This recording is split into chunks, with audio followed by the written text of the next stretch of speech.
Martineau. Cube Radio. Cube Radio. Cube Radio. En direct à LCN. 8h45, on va aller rejoindre Richard Martineau à Cube Radio. Salut Richard. Salut Jean-François. Écoute, il y a une sous-ministre adjointe au ministère de l'Éducation, Mme Marie-Dominique Taillon, qui a été limogée, OK? En juin dernier, elle a été limogée suite à un reportage dans Le Devoir où on disait qu'elle faisait régner un climat de terreur au centre de service scolaire Marie-Victorin. Les gens qui n'étaient pas d'accord avec elle étaient appelés dans son bureau, elle les engueulait, c'était la loi de l'omerta, etc. Il y a beaucoup d'employés qui se sont plaints. Elle a été limogée. Donc là, elle part avec une prime de 200 000 $. C'est le Devoir qui nous apprend ça. Attends une minute, là. Comment ça se fait dans le secteur public? Si tu fais mal ta job, tu pars quand même avec un bonus. Ça devrait être écrit dans le contrat. On va te donner un bonus, sauf si tu pars la queue entre les deux jambes. Exact, dans des circonstances comme ça, là. Ben exactement, sinon t'as pas... Dans le milieu privé, là, dans le secteur privé, tu fais mal ta job, tu fais mal paraître ton employeur, tu pars puis t'as un bonus. Voyons donc, ça ne se fait pas. Et dans le secteur privé, c'est constant. Alors là, c'est une prime à l'incompétence. 200 000 $ dans ses poches, et puis elle a perdu sa job parce qu'elle était pas bonne. Ça arrive trop souvent, ce genre d'affaires-là, dans le secteur public.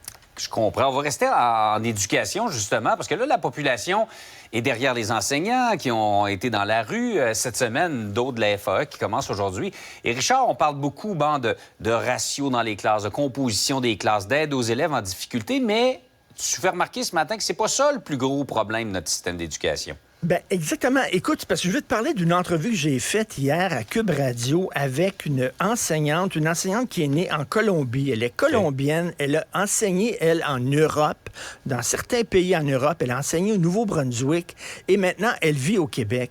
Et elle dit qu'elle est effarée par le système d'éducation québécois, à quel point on n'est pas exigeant envers les gens.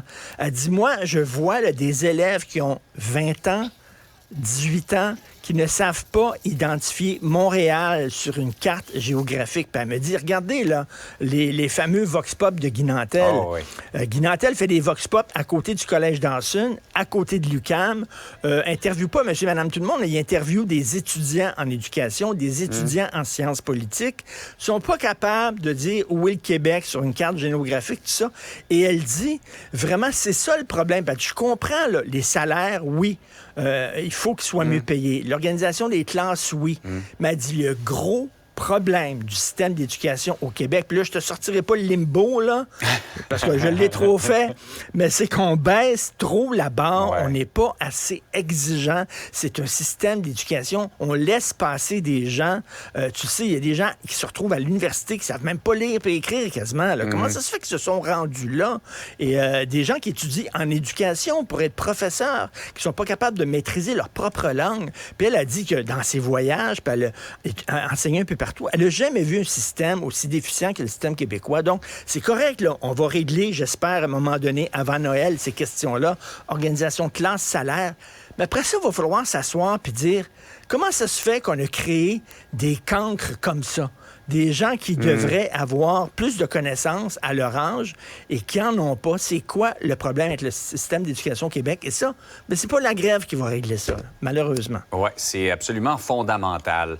Maintenant, on sait, le Québec déroule le tapis rouge pour attirer Nordvolt qui va s'installer en Montérégie dans les prochaines années. Et là, on vient d'accorder 22 millions de dollars de fonds publics pour un chemin d'accès temporaire. Ben c'est ça. Eux autres, ils vont créer une méga entreprise d'usine électrique, là. Alors, on le sait. Mais là, pour se rendre dans ce pré-là, dans ce champ-là, pour construire l'usine, il faut construire une voie temporaire pour laisser passer les camions. Et là, ben, le gouvernement a avancé 22 millions de dollars. C'est un géant. C'est une multinationale suédoise, OK, là? Vraiment, ils font des gonzillards de dollars, ces gens-là. Te souviens-tu, il fut un moment où, au Québec, on disait l'économie, c'est surtout des PME. Ce sont des PME qui font l'économie du Québec, puis on aidait les PME. Depuis quelque temps, avec la CAQ et M. Fitzgibbon, c'est les chèques à des très grosses entreprises. Des gros chèques, puis des gros chèques. Je comprends que ces grosses entreprises-là disent, si vous me donnez pas mes nananes, on va s'en aller ailleurs. On est en compétition, on n'a pas le choix.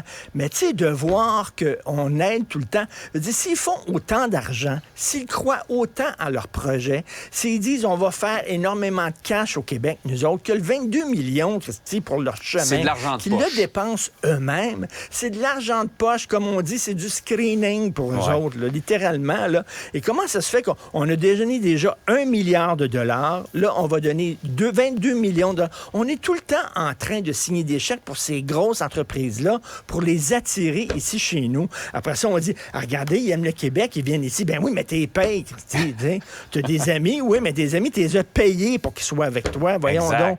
Alors, à un moment donné, là, je veux dire, ces entreprises-là, s'ils croient en leur plan d'affaires, ben, qu'ils mettent un peu de leur argent, de leur propre poche. C'est comme si, par exemple, on amenait une équipe de hockey ici en la subventionnant. Là, je donne un exemple théorique.